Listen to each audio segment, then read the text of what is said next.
Independent ডিজিটালে স্বাগতম। সরকারি কর্মকর্তা কর্মচারীদের জন্য মহার্ঘ ভাতা চালু করতে যাচ্ছে সরকার। এটি চালু হলে সরকারি কর্মকর্তা কর্মচারীদের বেতন 4 থেকে 7,500 টাকা পর্যন্ত বাড়তে পারে। পাশাপাশি আমরা জানতে পেরেছি বিদেশে বাংলাদেশি যারা কাজ করে, অর্থাৎ মিশনে যারা কাজ করে, তাদের বেতন 30% পর্যন্ত বাড়ানোর প্রস্তাব করেছে সরকার। এসব নিয়ে কথা বলবো। সঙ্গে আছেন ইন্ডিপেন্ডেন্ট ডিজিটালের প্রধান বার্তা সম্পাদক তানভীর সোহেল, আমি আছি সুপ্রিয় শিকদার। তানভীর, শুরুতে চলে যাই যে হঠাৎ কেন কর্মকর্তা কর্মচারীদের এসব সুযোগ সুবিধা বাড়াচ্ছে সরকার? হ্যাঁ, এটা বেশ একটা ইন্টারেস্টিং যে আমরা যদি দেখি যে বিগত 15.5 বছর আওয়ামী লীগ সরকার ছিল, তাদের সময় কিন্তু একটি পে কমিশন হয়েছিল। তখন বেশ বেতন বৃদ্ধির হারটা ছিল প্রায় 123% পর্যন্ত। তাদের বেতন, সরকারি কর্মচারীদের বেতন বাড়িয়েছিল। এরপরে কিন্তু আবার একটা পে কমিশনের জন্য নানা দাবি কিন্তু সরকারি কর্মচারীদের পক্ষ থেকে আসছিল, যদিও সেটি ধোপে টেকে নাই বা তারা সেটা কাজটা করে নাই। তারা যেটা করেছিল যে প্রতি বছর যার যার বেসিকের 5% পর্যন্ত ইনক্রিমেন্ট হবে, যেটি নিয়ম অনুযায়ী সেইভাবেই চলছিল। বিশেষ প্রণোদনা বলতো না, আমরা এটা ইনক্রিমেন্ট, বাৎসরিক ইনক্রিমেন্ট হিসাবে তাদের এটা করা হতো।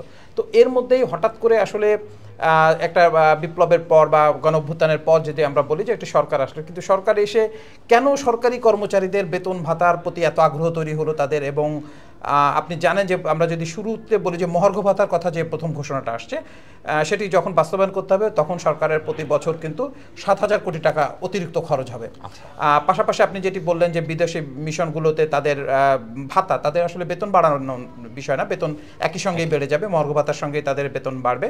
কিন্তু এর পরেও যে এক ধরনের বিদেশে চাকরি করতে হলে তাদের খরচটা বেশি থাকে, বাংলাদেশের থেকে তাদের খরচ বৃদ্ধি হয়। তো এই জন্য এক ধরনের ভাতা দেওয়া হয় তাদেরকে। সেই ভাতার পেছনে কিন্তু আমাদের এখনকার যে পরিস্থিতি, তাতে এই ভাতাটা দেওয়ার জন্য 165 কোটি টাকা অতিরিক্ত তাদেরকে এই ভাতাটা দেওয়া হয়। তো এখানে যখন আরও 30%, 20 থেকে 30% পর্যন্ত এই ভাতা বাড়বে, তার মানে হচ্ছে আরও প্রায় 40 থেকে 50 কোটি টাকার মতো, 40 কোটি টাকার মতো প্রতি মাসে আবার সরকারের খরচ বাড়বে।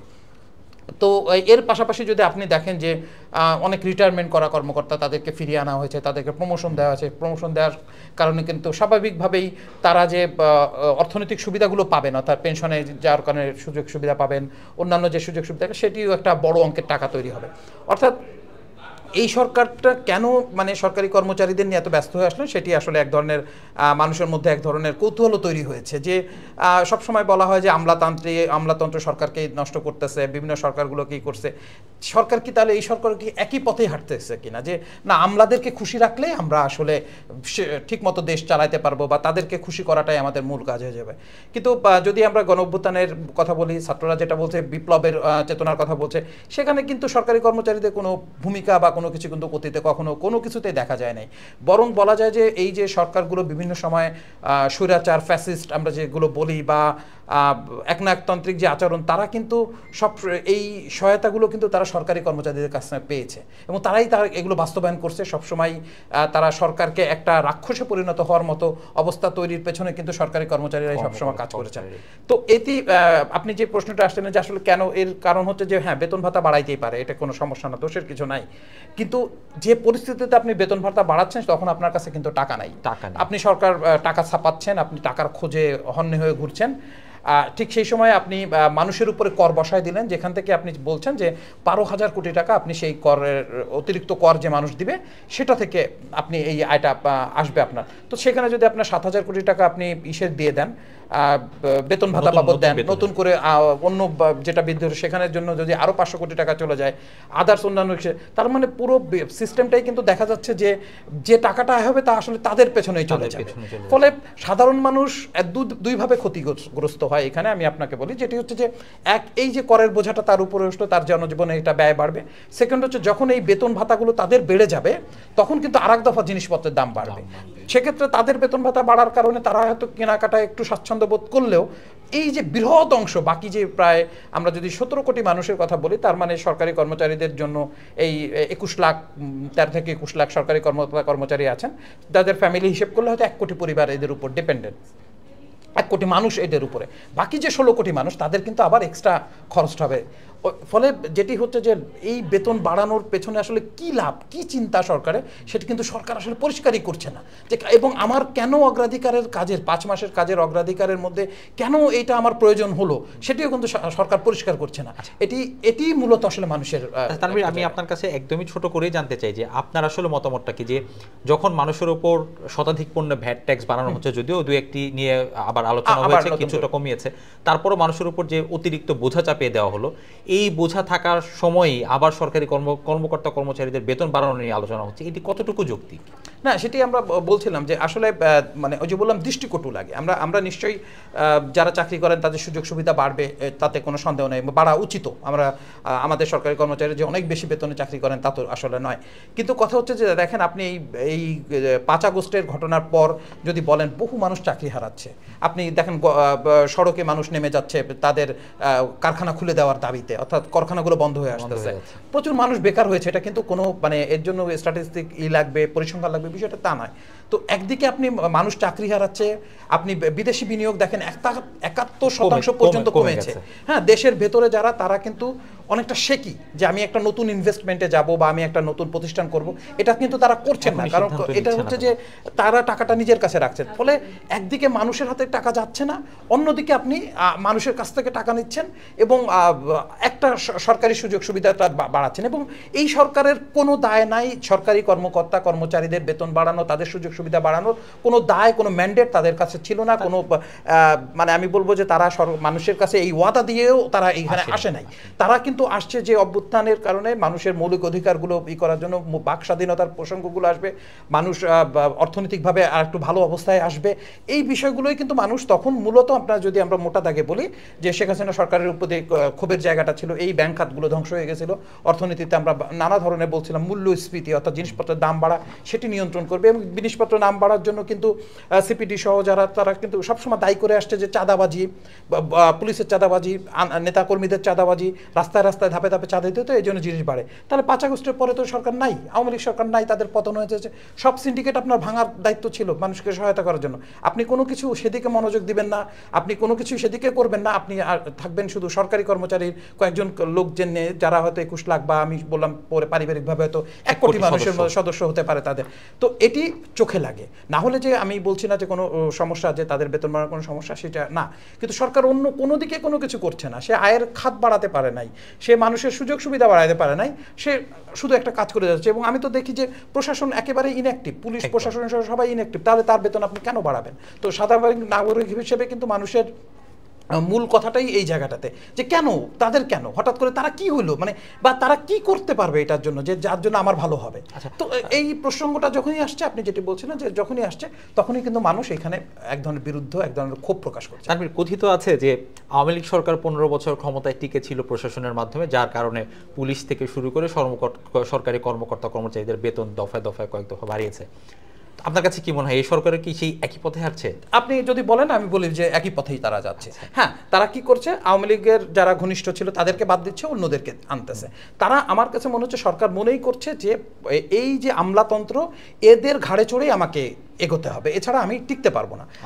আমরা দৃশ্যমান যদি তাই দেখি, আপনি বাইরে থেকে লোক নিয়ে আসতেছেন, আমার অনুগত হতে হবে, আমার অনুগত হতে হবে। অনুগত খোঁজার জন্য আপনি এখন যারা প্রশাসনের ভেতর আছে পাচ্ছেন না, তখন আপনি বাইরে যাচ্ছেন, বা আপনি মনে করছেন যে এরা আমার অনুগত না, এরা ছিল বিগত সরকারের অনুগত। এই যে একটা টালমাটাল অবস্থা, আপনি দেখেন কিছুদিন আগেই কিন্তু কয়েকজন অর্থনীতিবিদ কিন্তু এটা বলেছেন যে সরকার আবারও একই রকমভাবেই আমলাতন্ত্রের উপরে ভর করে চলার চেষ্টা করছে, যেটি আসলে মোটেও সুখকর ছিল না, বা এটা হয় উচিত হয় নাই। আপনি এসেই যেভাবে আমলাতন্ত্রটাকে আপনি জাগ্রত করেছেন, তাদের সুযোগ সুবিধা, তারা মিছিল করছে, আমলাতন্ত্র সংস্কার কমিশন করছেন, তার বিরুদ্ধে তারা মিছিল করছে। এই সাহস তারা কিভাবে পায়? এই সাহস আমরা তখন যদি বলি যে পলিটিক্যাল আওয়ামী লীগ তাদের ঘাড়ে ভর করে ক্ষমতায় টিকেছিল, এই জন্য তারা এই সাহস পেয়েছিল, তাহলে এখন তো তা না। এখন তো একটা অন্যরকম সরকার আসছে, যে সরকারের কোনো সামনে ভোট করবে তা না, যে সরকার জনগণের কাছে সেরকম কোনো দায়বদ্ধতা থাকে সেরকম কিছু নয়। তাহলে সে কেন তার আমলাদেরকে এতটা প্রশ্রয় দিবেন বা এতটা করতে হবে, তার মানে তারা এই জায়গায় দুর্বলতা তাদের সুস্পষ্ট, এবং তারা আসলে যেহেতু অন্য কোনো দিকে কোনো কিছু করতে পারছেন না, দৃশ্যমান কিছু দেখাতে পারছেন না, তারা এই যে টোটাল আমলা, পুলিশ প্রশাসন সব বিভিন্ন শ্রেণীর যে সরকারি তাদেরকে এক ধরনের সুযোগ সুবিধা দিয়ে একটু নিউট্রাল রাখার জন্য বা খুশি রাখার জন্য তারা এক ধরনের চেষ্টা চালাচ্ছেন। তানভীর, আমি আপনার একটি শব্দ নিয়ে কথা বলি, অনুগত।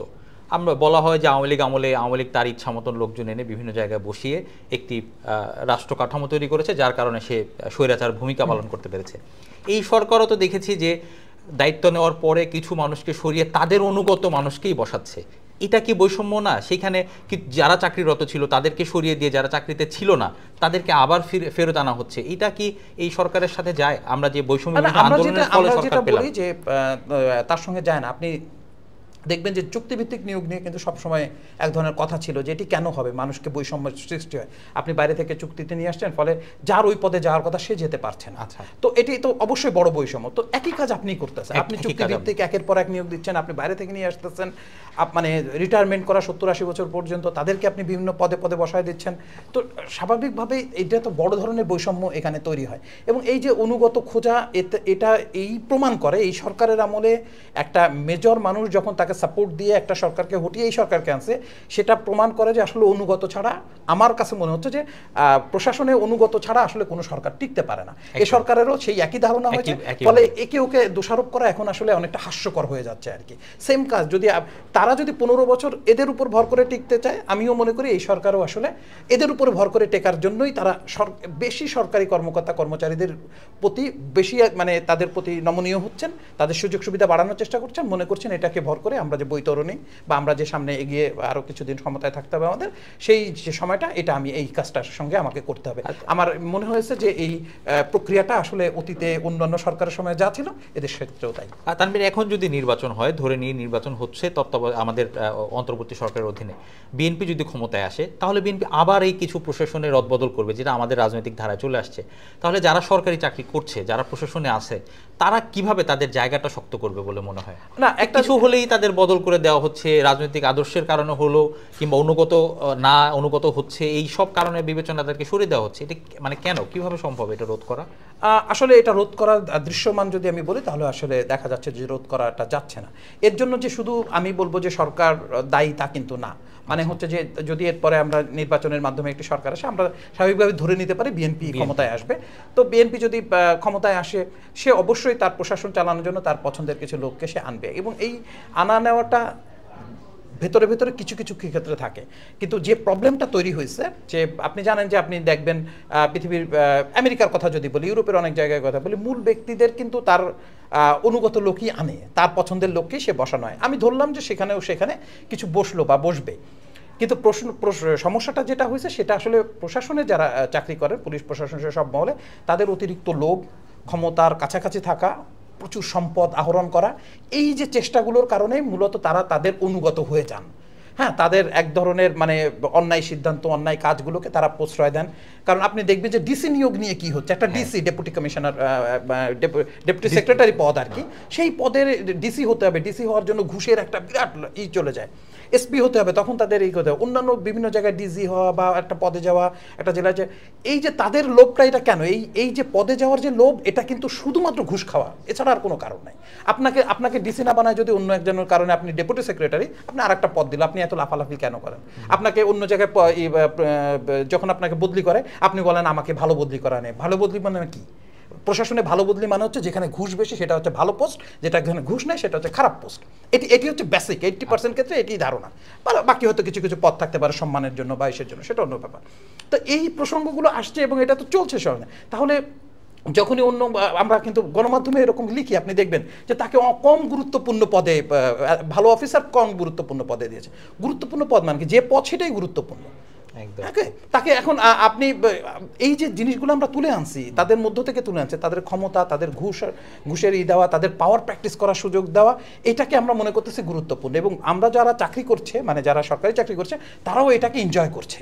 হ্যাঁ, যে আমি পাইলাম, আমি একটা চেয়ার পাইলাম, এরকম একটা ইসের মধ্যে অমকে তমকে ভাব। স্যার না বললে তারা খেপে যাচ্ছেন। এই যে দিনে দিনে একটা মানে ভয়ঙ্কর একটা সিস্টেম চালু হয়ে গেছে, এটার জন্য যে শুধু আমি বিগত সরকারকে দায়ী করব বা এই সরকারকে দায়ী করবো তা না, আরও আগের থেকে এটা হচ্ছে। এই সিস্টেম ভাঙতে হবে এবং যারা চাকরি করেন তাদের একটু আত্মসম্মান থাকতে হবে। এই দুটো যদি না থাকে, আত্মসম্মান বোধ যদি না থাকে, তাহলে এটা হবেই, এটা চলতেই থাকবে। এটা তাদের দিক থেকে সমস্যা তৈরি হচ্ছে, প্লাস হচ্ছে সরকার তো তার সুযোগ নিবেই, কারণ পলিটিক্যাল গভর্নমেন্ট আসে অল্প সময়ের জন্য, 5 বছরের জন্য। একজন সরকারি কর্মচারী চাকরি করে 30 বছর, 35 বছর, 40 বছর পর্যন্ত তারা চাকরি করেন। তো সে যদি মানে সব সরকারের এই অনুগত হওয়ার চেষ্টা করেন, দাসত্বটা মেনে নেন, তার নিজের ব্যক্তিত্ব তিনি বিসর্জন দিয়ে দেন, সেখানে তো তারা রাজনীতিবিদরা তো সুযোগ নিবে যে আমি 5 বছরকে যদি একটু লেন্দি করে 10 বছর করতে পারি, খারাপ কি যদি এদেরকে দিয়ে পারে, সেই চেষ্টাটা তারা করে থাকেন। তো এখানে আমার মনে হয় যে সরকারি কর্মচারীদেরকেও প্রফেশনাল হতে হবে। প্রফেশনাল হলে দেখবেন যে আস্তে আস্তে এই পরিস্থিতি ঠিক হবে। সেটা না হলে কিন্তু আসলে সরকার, আমি যদি কাউকে ইউজ করতে পারি তাহলে আমি ব্যবহার করবো, এটা খুব স্বাভাবিক। ধন্যবাদ তানভীর। দর্শক, আজ এ পর্যন্তই। দেশ বিদেশের যে কোনো খবর জানতে চোখ রাখুন ইন্ডিপেন্ডেন্ট ডিজিটালে। ভিজিট করুন itbbt.com।